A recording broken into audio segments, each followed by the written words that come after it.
Should we have studied about homogeneity principle, and we have also discussed about prefixes. याद है? Yes, ji sir. Yeah. Now today we will talk about.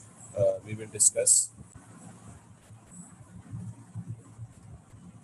Today we will discuss vectors, scalars और vectors. ठीक है? Heading लगाइए scalars और vectors की.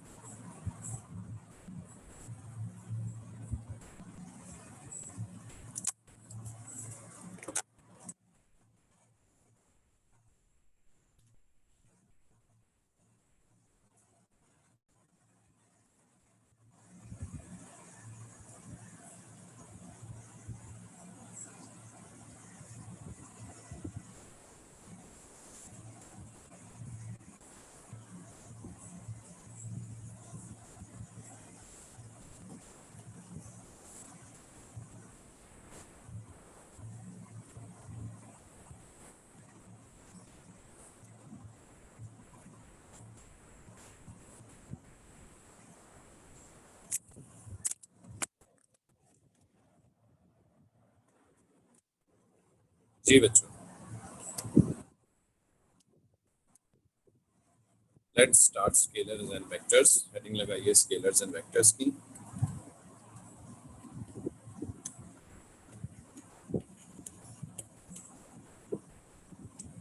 Scalars क्या चीज होती हैं? The scalars are those quantities which has magnitude and unit. Okay? ऐसी क्वांटिटीज जिनके पास मैग्नीट्यूड और यूनिट होता है उनको हम कहते हैं स्केलर क्वांटिटी. किसी भी फिजिकल क्वांटिटी के पास भी जो है वो मैग्नीट्यूड होता है और उसके पास भी स्टैंडर्ड यूनिट होता है. जैसे कि फॉर एग्जांपल एक क्वांटिटी है 5 kilogram. This quantity is actually we are talking about mass. ठीक है, जिसमें 5 जो है मैग्नीट्यूड है and kilogram is unit. Okay, so it means it is a scalar quantity. Now there is another type of quantity which is known as vectors, and vectors has magnitude, unit, and direction.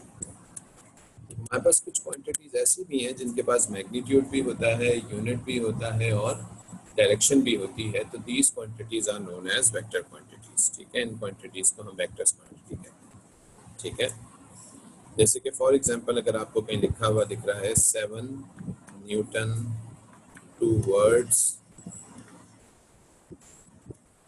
Right. ठीक है, तो 7 हमारे पास हो जाएगा magnitude, Newton is unit and towards right is your direction. ठीक है जी. तो this is the basic definition of scalars and vectors. So copy कर लीजिए. कॉपी हो जाए बता दीजिएगा. We move forward.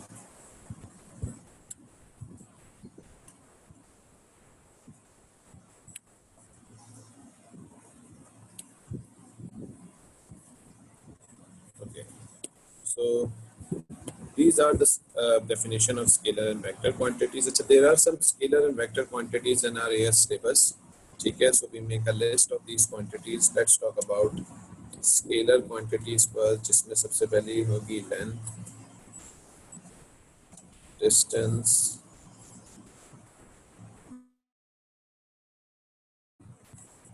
time, speed, density, volume,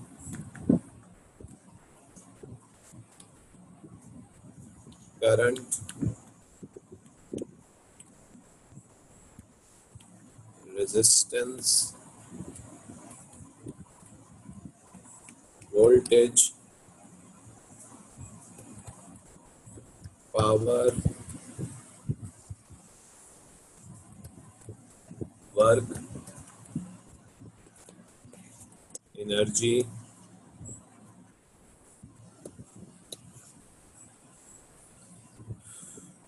इसके अलावा है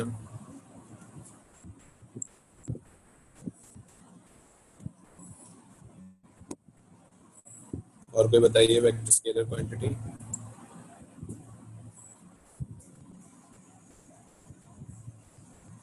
जी,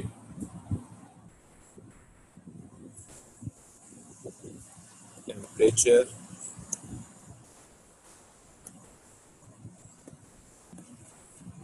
इंटेंसिटी ऑफ लाइट, या इंटेंसिटी ऑफ लाइट की जगह आप सिंपल इसको इंटेंसिटी कर लीजिए, ठीक है। तो ये बेसिक हमारे पास स्केलर क्वांटिटीज है, ये नोट कर लीजिए ज़रा। फिर उसके बाद हम वेक्टर्स की एक लिस्ट बना लेते हैं।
जी, डन। Yes sir. फोर्थ इस टाइम है बेटा, फोर्थ टाइम है। Now we will discuss about vector quantities now। ठीक है, वेक्टर्स में हमारे पास आ जाएगी displacement, velocity, acceleration,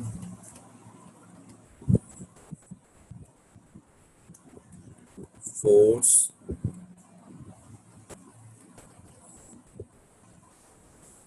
momentum,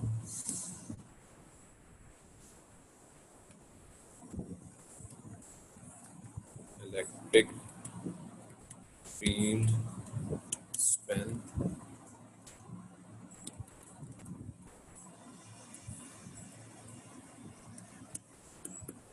torque,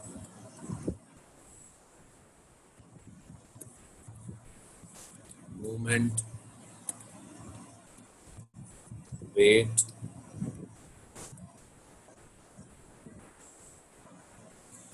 जी हाँ। Pressure basically not scalar not vector, it is actually tensor quantity. ठीक है, आप लोग इस सिलेबस में नहीं है। इसकी डायरेक्शन डिफाइंड होती है और कुछ केसेस में उसकी डायरेक्शन डिफाइंड नहीं होती। Okay, so we will not write about pressure actually. Okay, seventh is torque. Torque,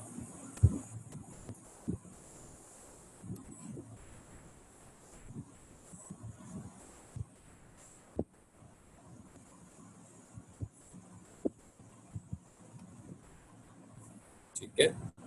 और कोई वेक्टर क्वांटिटी किसी के ध्यान में हो?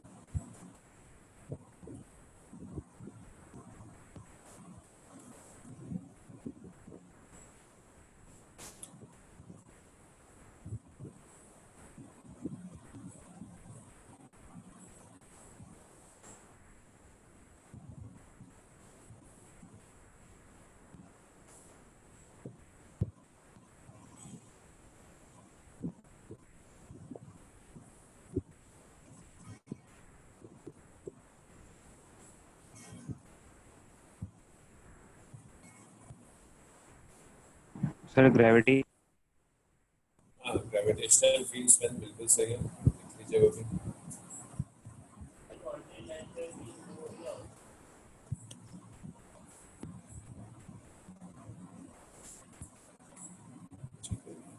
ग्रेविटी या ग्रेविटेशनल फील्ड स्ट्रेंथ,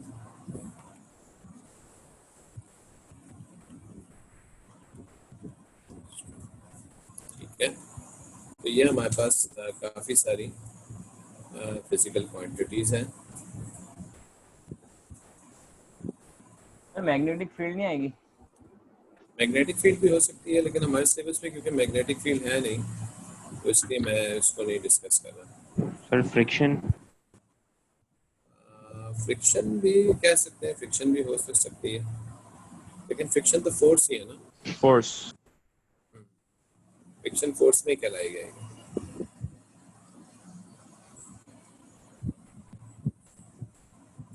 जी सर ग्रेविटी भी वेट में नहीं कहलाई जाएगी?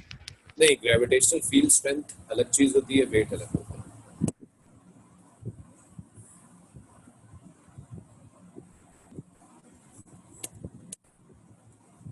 एनर्जी स्केलर क्वांटिटी है, ठीक है, एनर्जी स्केलर होती है, ठीक है। मैग्नेटिक फील्ड स्ट्रेंथ होती है वेक्टर क्वांटिटी, बिल्कुल सही कह रहे हैं आप लोग। चांदनी, अगर आप लोग लिखना चाहो तो लिख लो, but since magnetic field strength आपके A2 के सिलेबस में आएगी, that's why I haven't written it over here, मैंने इसलिए उसको यहाँ नहीं लिखा, ठीक है। So these are the vector quantities in your syllabus, ठीक है। इसको कोई क्वेश्चन पूछना है तो पूछ ले, otherwise we will move forward.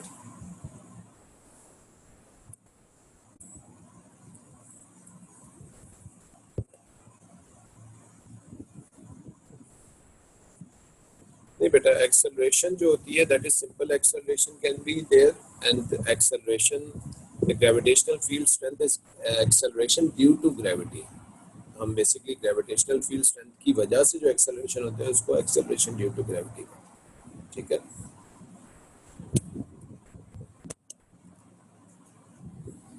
अच्छा जी, अब लेट्स से अगर हमारे पास एक जगह पे लिखा हुआ है 5 किलोग्राम प्लस 7 किलोग्राम, तो ये बताइए कि इसका आंसर क्या आएगा? 12 किलोग्राम। दैट्स वेरी सिंपल, ठीक है, क्योंकि स्केलर क्वांटिटीज को जब हम ऐड करते हैं तो सिंपल इसका आंसर आएगा। बट लेट्स से कहीं लिखा हुआ है 5 न्यूटन प्लस 7 न्यूटन, तो इसका आंसर क्या आएगा?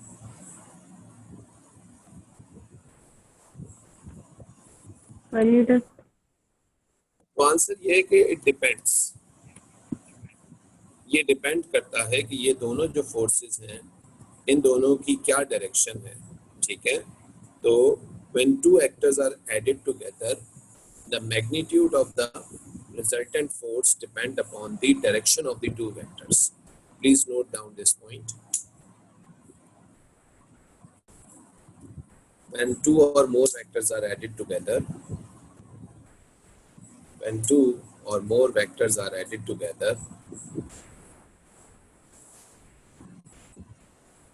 when two or more vectors are added together, the magnitude of the resultant vector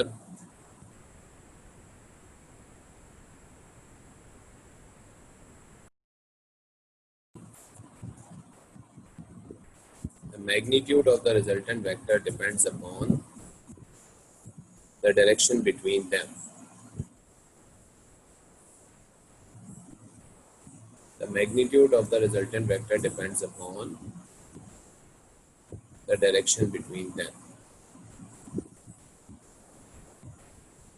ठीक है, तो जब हम दो वेक्टर्स को ऐड करते हैं तो दोनों वेक्टर्स को ऐड करके हमें जो रिजल्टेंट मैग्नीट्यूड मिलता है उसकी वैल्यू या उस मैग्नीट्यूड की जो अमाउंट होता है वो डिपेंड करता है कि दो वेक्टर्स की डायरेक्शन क्या है। जैसे कि फॉर एग्जांपल अगर हम इन दो वेक्टर्स को ऐड करें, ठीक है, इन दो वेक्टर्स को अगर हम ऐड करें तो इनका मैग्नीट्यूड हमें मैक्सिमम कितना मिल सकता है? 12 न्यूटन, और हमें इन दोनों का मैग्नीट्यूड जो मिनिमम मिल सकता है वो कितना मिल सकता है? 2 Newton's. Okay, when the two vectors are added together, when two vectors are added together, the magnitude of the resultant vector,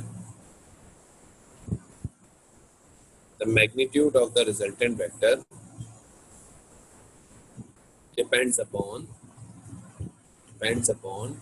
the direction between them. ठीक है? सर 2 कैसे आ रहे हैं, हम तो ऐड ही कर रहे हैं ना। हाँ, मैं भी बता रहा हूँ, इसको डिटेल में डिस्कस करते हैं। बल्कि मजे की बात है कि मैक्सिमम मैं कह रहा हूँ 2 मिल सकता है, मिनिमम मैं कह रहा हूँ मैक्सिमम 12 मिल सकता है, मिनिमम 2 मिल सकता है। और मजे की बात यह है कि इन दोनों वैल्यूज के इन बिटवीन जो भी नंबर्स आते हैं वो सब भी मिल सकते हैं। मतलब हमें 11 भी मिल सकता है, हमें 10 भी मिल सकता है, हमें 5 भी मिल सकता है, हमें 4 भी मिल सकता है, लेकिन मैक्सिमम इन दोनों वेक्टर्स का कितना हो सकता है 12 और मिनिमम कितना हो सकता है 2। ठीक है, अब इस चीज को देखते हैं कि ऐसा कैसे हो सकता है। ठीक है, तो किसी भी वेक्टर को जब हम रिप्रेजेंट करते हैं तो वेक्टर को रिप्रेजेंट करने के लिए हम उसको एक एरो से रिप्रेजेंट करते हैं। ठीक है, you all know that thing, O levels में आपने पढ़ी होगी। उस एरो का एक हेड होता है और उस एरो की एक टेल भी होती है। ठीक है, और ये जो एरो की लेंथ होती है, ये एरो की लेंथ वेक्टर का क्या शो कर रही होती है, क्या शो कर रही होती है, उसका मैग्नीट्यूड शो कर रही है। ठीक है जी बच्चों, एनी क्वेश्चन? नहीं सर। ठीक, तो हमारे पास किसी भी वेक्टर को जब हम रिप्रेजेंट करते हैं तो वेक्टर को रिप्रेजेंट करते हुए हमारे पास उस वेक्टर की लेंथ जो है वो उसका मैग्नीट्यूड होता है, और वेक्टर को रिप्रेजेंट करने के लिए हम एक एरो बनाते हैं। उस एरो का एक हेड होता है और उसकी एक टेल होती है। ठीक है, अच्छा, हमारा जो ग्राफ सिस्टम है जिसको हम कार्टेशियन कोऑर्डिनेट सिस्टम कहते हैं, ठीक है, उस ग्राफ सिस्टम या कार्टेशियन कोऑर्डिनेट सिस्टम के हिसाब से हम एक चीज मान के चलते हैं कि कोई भी चीज जो टुवर्ड्स राइट साइड होगी उसको हम प्लस एक्स पे कंसीडर करेंगे, और कोई भी चीज जो कि लेफ्ट हैंड साइड पे होगी उसको हम माइनस एक्स पे कंसीडर करेंगे। ओके, ये चीज सबको क्लियर है? जी बेटा, आप लोग अपना माइक म्यूट कर लें, आप लोगों की पर्सनल बातों की आवाजें भी आ रही हैं इसमें। ठीक है,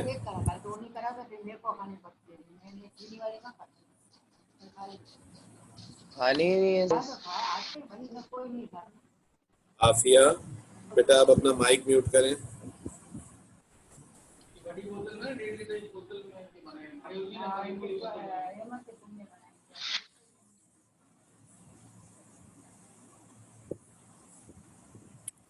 जी, तो हमारे कार्टेशियन कोऑर्डिनेट सिस्टम के हिसाब से कोई भी चीज़ जो कि टुवर्ड्स राइट साइड होगी उसको हम प्लस में कंसीडर करेंगे, और कोई भी चीज़ जो कि टुवर्ड्स लेफ्ट हैंड साइड होगी उसको हम माइनस में कंसीडर करते हैं। इसी तरह कोई भी चीज़ जो कि ऊपर की तरफ होती है उसको हम प्लस वाई में कंसीडर करते हैं, और कोई भी चीज़ जो नीचे की तरफ होती है उसको हम किस में कंसीडर करते हैं, माइनस वाई। ठीक है, अक्सर वेक्टर्स में हम ये प्लस और माइनस साइन वेक्टर्स की डायरेक्शन को शो करने के लिए भी इस्तेमाल करते हैं। जैसे कि फॉर एग्जांपल अगर हमारे पास कोई चीज टुवर्ड्स राइट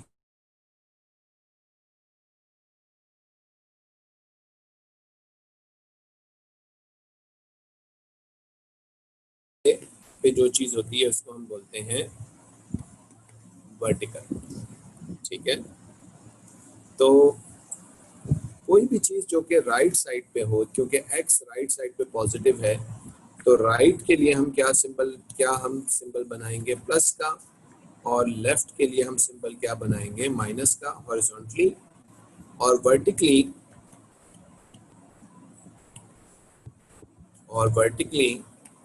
हम कहेंगे अप प्लस से रिप्रेजेंट होगा, और डाउन किससे रिप्रेजेंट होगा, माइनस से रिप्रेजेंट होगा। जी, एनी क्वेश्चंस इन दैट?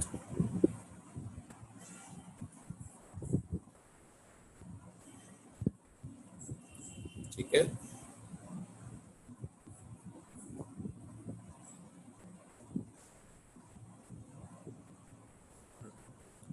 तो हमारे पास कोई भी चीज़ जो कि राइट साइड पे हम प्लस लेंगे, लेफ्ट साइड पे है तो हम क्या लेंगे, माइनस लेंगे। इस तरीके से हम लोग अपनी साइंस के थ्रू जो है वो भी डायरेक्शन को शो करते हैं, क्योंकि राइट, लेफ्ट, अप, डाउन ये एक्चुअल में डायरेक्शंस हैं। जैसे कि बच्चों, अगर मैं आपसे कहूँ कि मेरे पास एक बॉक्स है, ठीक है, इस बॉक्स के ऊपर एक फोर्स जो है वो 5 न्यूटन्स की टूवर्ड्स राइट साइड पे लग रही है, और एक और फोर्स है 7 न्यूटन की, वो भी किस तरफ लग रही है, टूवर्ड्स राइट लग रही है। और मैं आपसे कहूँ कि इन दोनों फोर्सेस को ऐड कीजिए, तो आप कहेंगे सर क्योंकि ये 5 वाली राइट पे है तो इसके साथ क्या लगा लीजिए, प्लस, और क्योंकि ये 7 जो है ये भी राइट साइड पे है तो इसके साथ भी लगा लीजिए प्लस। तो अगर आप इन दोनों फोर्सेस को ऐड करेंगे तो ये होगा +5 +7, जो कि आंसर कितना आएगा, +12 न्यूटन। अच्छा, आंसर 12 में आने का मतलब भी क्या है? तो आंसर 12 में आने का मतलब ये है कि जो आपकी रिजल्टेंट फोर्स है 12 न्यूटन, वो भी किस साइड पे लग रही है, टुवर्ड्स राइट साइड पे लग रही है। सिमिलरली अगर मैं आपसे कहूँ कि आपके पास एक बॉक्स है जिसके ऊपर दो फोर्सेस 5 न्यूटन और 7 न्यूटन लेफ्ट साइड पे लग रहे हैं, तो आप कहेंगे सर 5 के साथ भी माइनस लगा लीजिए, 7 के साथ भी लगा लीजिए, क्योंकि माइनस का साइन क्या, वो मतलब क्या है, लेफ्ट। तो अब मैं अगर इन दो फोर्सेस को ऐड करूं, इनका रिजल्टेंट निकालूं, तो ये हो जाएगा -5 प्लस -7, जो कि आंसर आएगा माइनस माइनस प्लस होके -12 न्यूटन आएगा। -12 न्यूटन का मतलब ये है कि रिजल्टेंट आपका जो है वो किस साइड पे है, -12 मीन्स लेफ्ट हैंड साइड पे। इस चीज में किसी को कोई क्वेश्चन है? Any questions?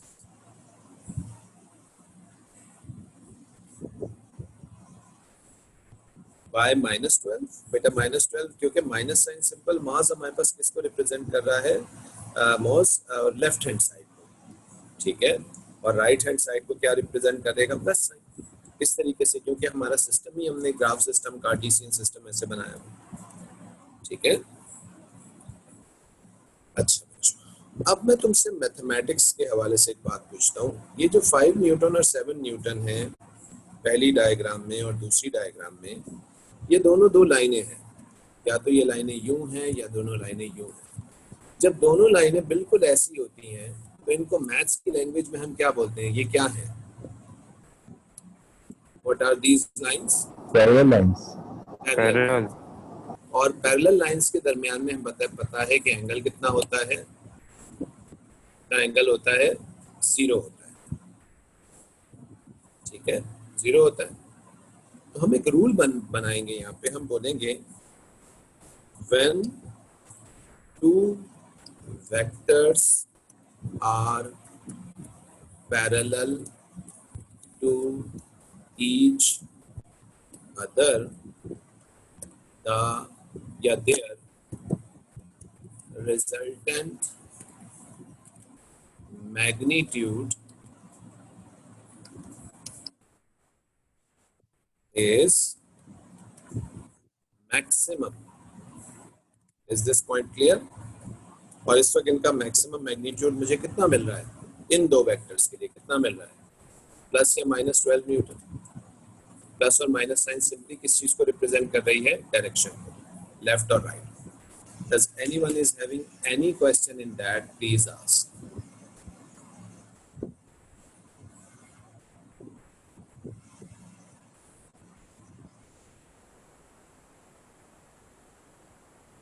Resultant magnitude Resultant magnitude is maximum.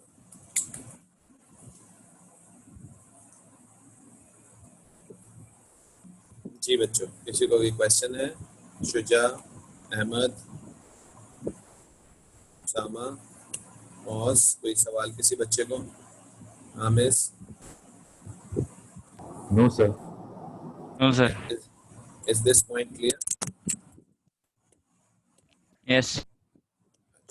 Yes, sir. Similarly अगर मैं तुम लोगों से कहूँ कि एक बॉक्स है जिस पे एक फोर्स 7 न्यूटन या 5 न्यूटन की इधर लग रही है और 7 न्यूटन की इधर लग रही है, तो तो तुम क्या करोगे, तुम 5 के साथ प्लस का साइन लगाओगे, क्योंकि प्लस का साइन किसको रिप्रेजेंट कर रहा है, राइट को, राइट साइड। और नेगेटिव साइन किसको रिप्रेजेंट करेगा, लेफ्ट को।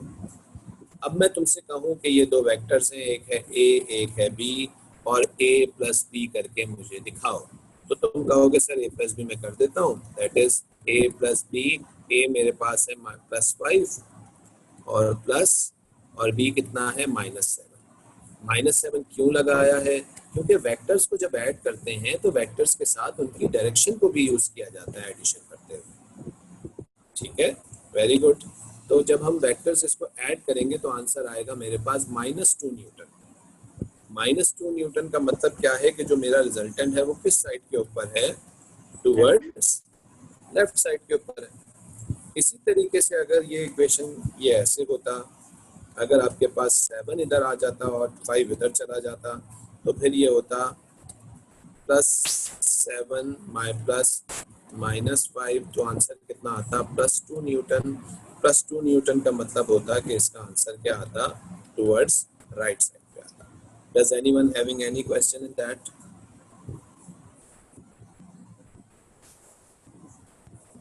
No sir. अच्छा, एक बात मुझे बताओ, एक लाइन ऐसी है एक लाइन ऐसी है, मैथ्स में हम इन दोनों लाइनों को क्या कहते हैं, ये दोनों लाइन एक दूसरे की कैसी हैं, अपोजिट है, ठीक है, लेकिन इसके लिए एक वर्ड यूज किया जाता है, हम कहते हैं ये दोनों एंटी पैरेलल है। एंटी पैरेलल, एंटी पैरेलल का मतलब ये है कि दोनों का ग्रेडियंट, दोनों का स्लोप तो सेम है, दोनों का स्लोप तो सेम है, लेकिन दोनों की डायरेक्शन उल्टी है। और ट्रिग्नोमेट्री के हिसाब से अगर दो लाइंस एंटी पैरेलल होती हैं तो उनके दरमियान में कितना एंगल होता है, 180 का 180 डिग्री। 180 डिग्री, शाबाश। तो हमें एक बात बड़ी क्लियर समझ में आई, हमने क्या देखा कि जब दो वेक्टर्स पैरेलल होते हैं या दो वेक्टर्स के दरमियान में एंगल 0 होता है तो उनका मैग्नीट्यूड कैसा आता है, मैक्सिमम। इसी तरीके से जब दो वेक्टर एंटी पैरेलल होते हैं या उनके दरमियान में एंगल कितना होता है, 180 डिग्री का, तो उस केस में उनका मैग्नीट्यूड क्या आता है, कैसा आता है, मिनिमम आता है। इसका मतलब ये है कि वेक्टर के रिजल्टेंट का मैग्नीट्यूड उनके दरमियान में जो एंगल है उस पर डिपेंड कर रहा होता है। Is it right, is it wrong? Right sir. ठीक है, नोट डाउन कीजिए, फिर हम एक पॉइंट नोट भी करेंगे, या पहले मैं पॉइंट लिखवा देता हूँ फिर आप इसको कॉपी कर लीजिएगा। Sir please repeat. हाँ मैं रिपीट कर रहा हूँ, ठीक है, लिखिएगा। When the two vectors are anti-parallel to each other, when the two vectors are anti-parallel to each other, when the two vectors are anti-parallel to each other, their resultant magnitude is minimum. Anti-parallel के साथ आप चाहें तो bracket में लिख सकते हैं angle 180 degree, theta is equal to 180 degree. Antiparallel के साथ लिख लीजिएगा। When the two vectors are anti-parallel to each other, their resultant magnitude is minimum. Their resultant magnitude is minimum.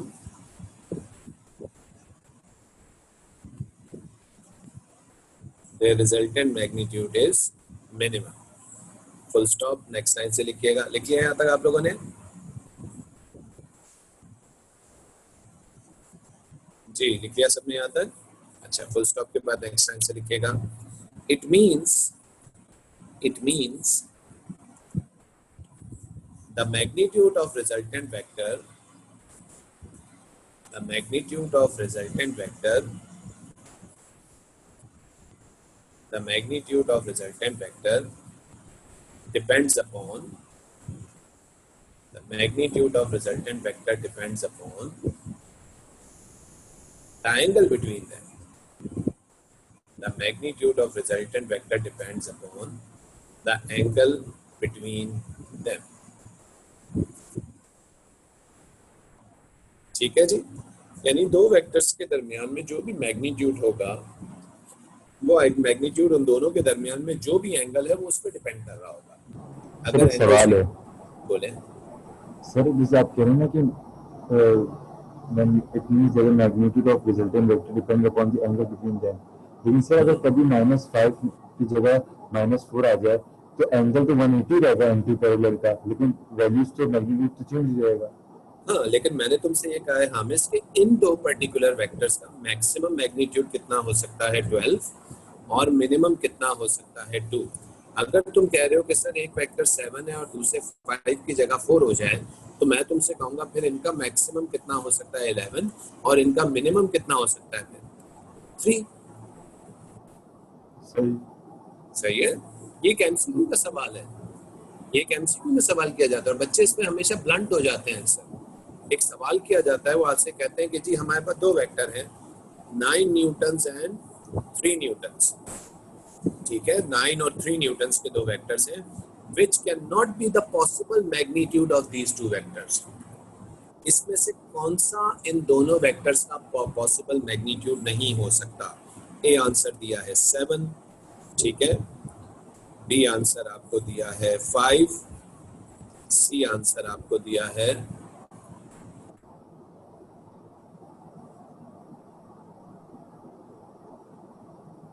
2 और डी आंसर आपको दिया है 11। बताइए इसमें से कौन सा इनका आंसर सी। सी नहीं हो सकता, बिल्कुल सही, ठीक है। जैसे कि मैंने कहा कि इन दोनों का जो मैक्सिमम हो सकता है वो हो सकता है कितना 12 और मिनिमम कितना हो सकता है सर ए, 12 और 6 ही हो सकता है ना, करेक्ट? तो बाकी तो सारे 12 और 6। हाँ 12 और 6 हो सकता है, यानी ये 5 नहीं होना चाहिए था, ये क्या होना चाहिए था 8 होना चाहिए था। चले लेकिन सर एंगल तो सबके इनके बीच के जो होंगे सब 180 होंगे ना, तो वो सब एंटी पैरेलल है। नहीं ना हामिद, अभी ठहर तो जाओ, एंगल जरूरी थोड़ी है कि सर देखो दो लाइनों के दरमियान सिर्फ- में मैं हाँ एक मिनट, दो लाइनों के सिर्फ दरमियान में एंगल 0 डिग्री हो सकता है, 180 डिग्री हो सकता है और 0 से 180 डिग्री तक के भी तो एंगल हो सकते हैं। सर एक दफा रिपीट करें, मेरी वॉइस डिस्कनेक्ट हो गई थी। मैं कह क्वेश्चन रहा आप कर रहे हैं। हूँ, मैं ये कह रहा हूँ कि दो वेक्टर्स थे 3 और 9 न्यूटन, इसमें से कौन से इनमें से जो ऑप्शन दिए इसमें से कौन सा पॉसिबल मैग्नीट्यूड नहीं हो सकता इन दो वेक्टर्स का। तो 2 पॉसिबल नहीं हो सकता ना, क्योंकि इनका मैक्सिमम 12 हो सकता है, मिनिमम 6 हो सकता है और 12 और 6 के दरमियान की कोई भी वैल्यू आपको मिल सकती है, ठीक है। सर वो कैसे दरमियान में जो भी वैल्यू आएगी वो दो सब ठीक होंगी? वो सारी होगी, वो मैं भी बता रहा हूँ आपको। आप ये कॉपी करें, उसके बाद मैं आपको बताता हूँ। और किसी को कोई क्वेश्चन पूछना है तो पूछ लो। Any other question? तो जो आपने सेकंड पॉइंट लिखवाया था ये समझ नहीं आया।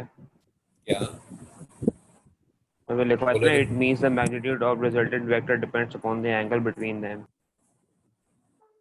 हाँ, तो इसका मतलब ये है कि दो वेक्टर्स का जो मैग्नीट्यूड होएगा रिजल्टेंट वाला, वो उन दोनों के दरमियान में जो एंगल है उस पर डिपेंड करेगा। जैसे कि हमने ये दो वेक्टर्स दिए थे अभी 7 और 5, जब हमने इनके दरमियान में एंगल कितना रखा 0, तो हमें इनका मैग्नीट्यूड कितना मिला रिजल्टेंट का 12। फिर जब हमने इनके दरमियान में एंगल कितना रखा 180 डिग्री का, तो हमें मैग्नीट्यूड कितना मिला रिजल्टेंट का, कितना मिला 2, ठीक है। अभी हम और केसेस भी देखेंगे जिसमें मैग्नीट्यूड और भी चेंज होगा इनका वेक्टर्स का। So it means that when the two vectors are parallel the max, हाँ जब बिल्कुल सही कह रहे हो उसामा, जब दो वेक्टर्स पैरेलल होंगे तो उनका मैग्नीट्यूड हमेशा मैक्सिमम होगा और एंटी पैरेलल होंगे तो मिनिमम होगा। जी अहमद कुछ सर अगर 7 और 5 हम लेते हैं तो आपका सिर्फ 12 और 2 ही आएगा ना, फिर 11 तो नहीं आ सकता, 11 और 3। मैं तुम्हें भी एक आंसर और निकाल के दिखाऊंगा, ठीक है। किसी बच्चे के दिमाग में घंटी और कोई बची है? 11 और 2 कैसे आ सकता है? 11 और 2 तो आ रहा है, ये बताएं और वैल्यूज कैसे आएंगी? कोई बच्चा मुझे बताना पसंद करेगा? शुजा साहब बताएंगे। एंगल चेंज करेंगे तो आ जाएगी। एंगल चेंज करेंगे तो बिल्कुल आ जाएगी, तो डायरेक्टली प्रोपोर्शनल होगी ना, डायरेक्टली प्रोपोर्शनल। सर अगर ऊपर से मतलब फोर्स लगाएंगे ना, मतलब एक राइट से लगाएं एक अप से लगाएं तो फिर हो सकता है। जैसे कि फॉर एग्जांपल ये एक डब्बा है, इस पे एक 7 न्यूटन की फोर्स यूं लग रही है और 5 न्यूटन की फोर्स यूं लग रही है। इन दोनों फोर्सेस को बोला कि वो कह रहा है कि ये ए है, ये बी है, और ए प्लस बी करो जी। अब बताइए कि इसका ए प्लस बी कैसे होगा। तो वो एक मेथड होता था ना, ट्रायंगुलर मेथड, और एक और दूसरा होता था ट्रायंगुलर मेथड पैरेलल। होता वो है, parallel, Pythagoras theorem. Pythagoras sir theorem, basically sir वो पाइथागोरस थ्योरम। हाइपोटेन्यूज निकाल ले। अच्छा, बाय द वे, इसको ऐड करने के लिए जो प्रॉपर रूल होता है उस रूल को हम क्या बोलते हैं?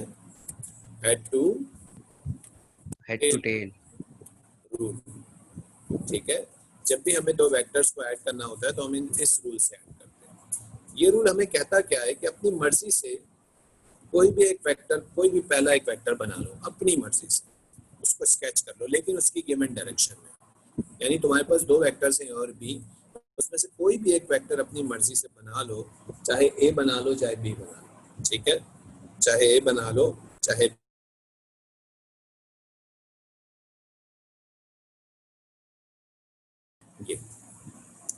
ये जो ए वेक्टर है ये इस वेक्टर का हेड है और ये इसकी क्या है, टेल है। ये मैंने पहला वेक्टर बनाया तो इसलिए कहूंगा ये फर्स्ट की टेल है और ये फर्स्ट का हेड है, ठीक है। आप चाहें तो बी भी पहले बना सकते। फिर हेड टू टेल ये कहता है कि दूसरा वेक्टर ऐसे बनाओ कि उसकी टेल पहले के हेड से जुड़ जाए और उसकी डायरेक्शन चेंज ना हो।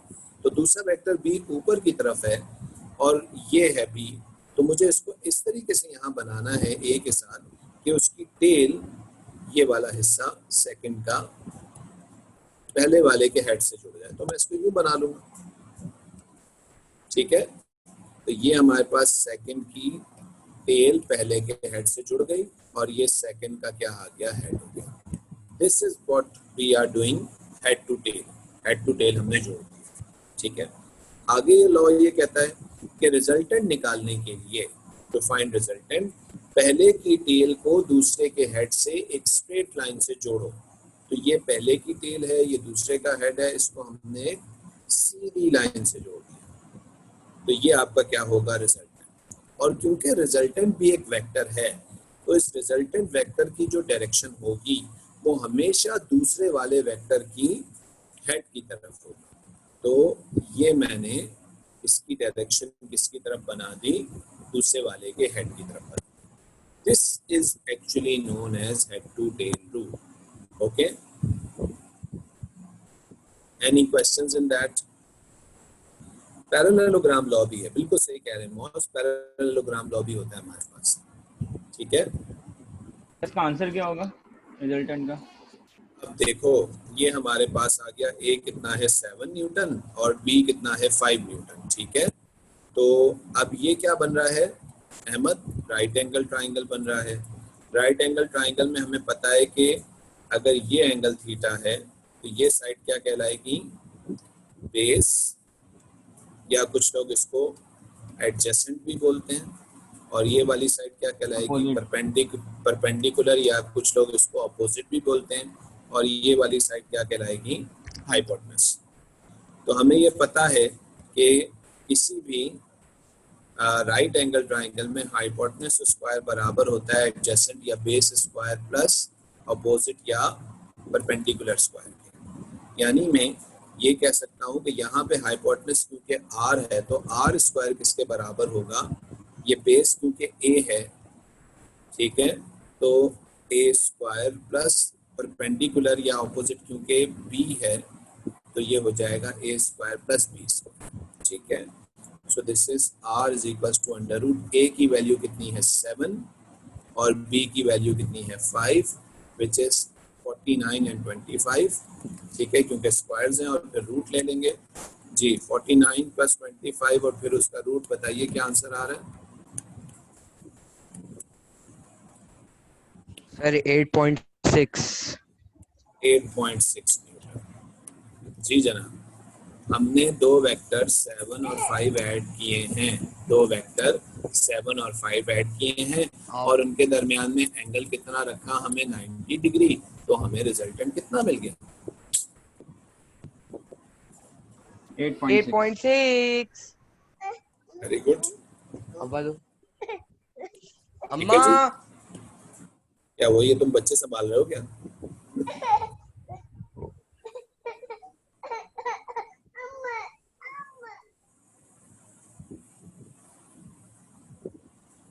किसके बच्चे रो रहे हैं यार? ठीक है भाई, तो इस तरीके से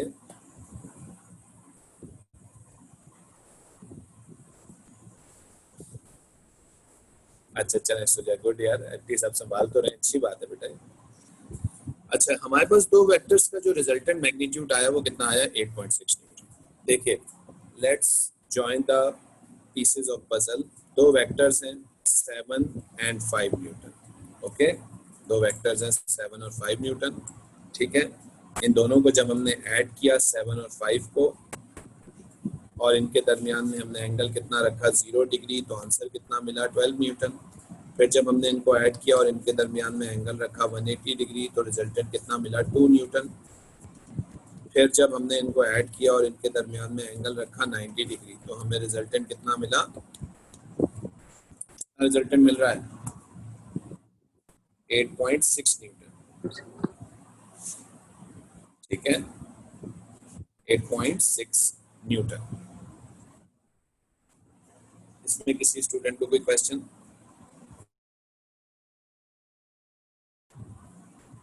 जी बच्चों, एनी इशू? तो यानी सबसे हाईएस्ट 0 डिग्री पे होता है। सबसे हाईएस्ट 0 डिग्री पे, यानी पैरेलल में होता है। ठीक है,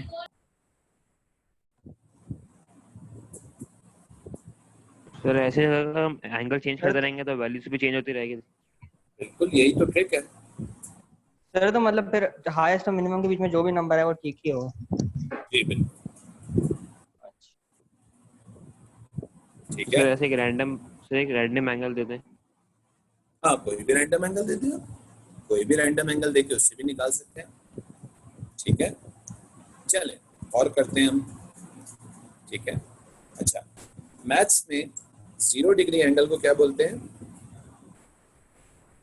पैरेलल। 180 को क्या बोलते हैं? Anti parallel. 90 डिग्री को क्या बोलते हैं? क्या कहते हैं? Right angle. इसके अलावा भी नॉर्मली दो एंगल्स हम लोग बनाते हैं बेसिक। एक होता है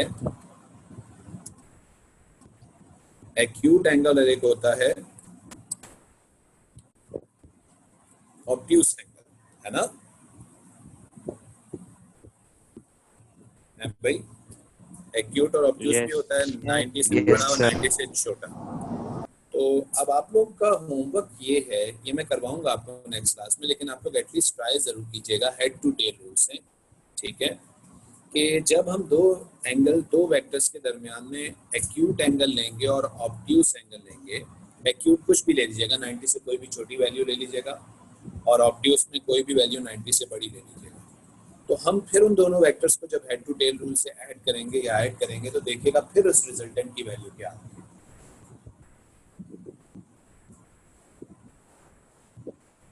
सर ये रिफ्लेक्स हो सकता है, या रिफ्लेक्स क्या हमारे पास रिफ्लेक्स एंगल जो 180 से बड़ा होगा? बिल्कुल हो सकता है, रिफ्लेक्स एंगल भी हो सकता है, क्यों नहीं हो सकता? ठीक है जी।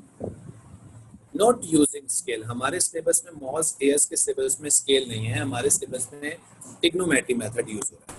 ये जो मैंने हाइपोटेनस स्क्वायर लगाया है ये ट्रिग्नोमेट्री है। इसके अलावा साइन और कोसाइन रूल्स होते हैं, वो भी ट्रिग्नोमेट्री में होते हैं, जो आप लोगों ने ओ लेवल्स की मैथ में पढ़े। लेकिन अगर नहीं भी याद है तो इट डजंट मैटर, मैं आपको नेक्स्ट क्लास में ये जरूर रिवाइज करूंगा। ठीक है सर क्या चीज कह रही हो? आवाज क्लियर नहीं आई तुम्हारी। साइन और कॉस रूल लगा सकते हैं। बिल्कुल, साइन और जो अब एक्यूट और ऑब्ट्यूस के केस में साइन और कॉस रूल से ही सॉल्व होगा ये।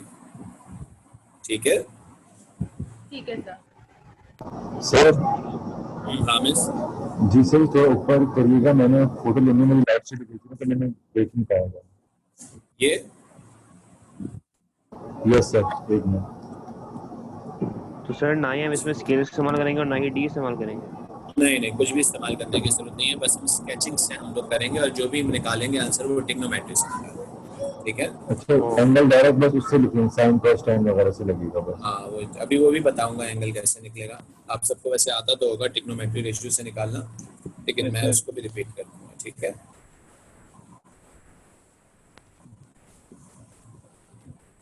ले लिया सर, फोटो ले ली। ठीक है, ठीक है भाई बच्चों, मेरी अभी A2 की क्लास है, तो इंशाल्लाह फिर नेक्स्ट क्लास में इसको फर्दर स्टडी। ठीक है बच्चों, ओके, अल्लाह हाफिज। अल्लाह हाफिज।